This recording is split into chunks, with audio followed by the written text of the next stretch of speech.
90% of all hollowware made in the United States in mid to late 1800s was made in U.S. prisons.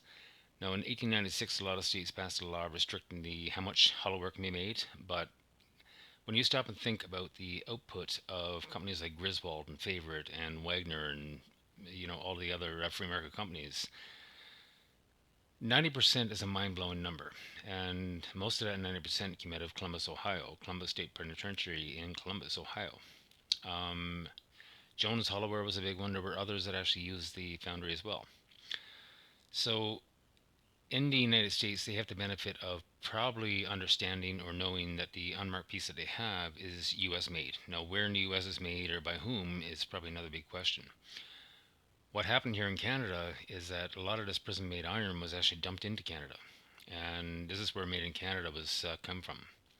And it was almost a battle cry against the United States. In 1896 or 1897, there was a recession in the United States, and again, there was a lot of complaining going on. The Canadian salesmen on board trains, and they were meeting so many American salesmen, and they were really getting upset. So, Made in Canada itself was not a 1960 ideal or late 60s ideal, and it was purely voluntary. I think it started off in 1902, and the primary was for toys.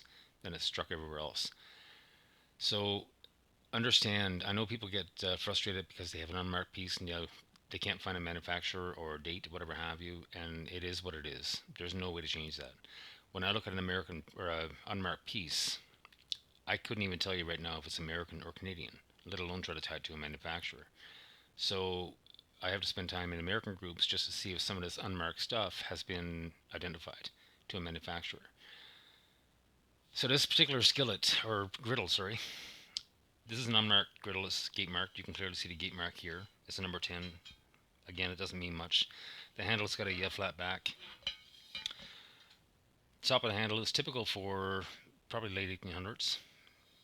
Okay, and you can see if I can get the right angle here, you can actually see it was stone polished.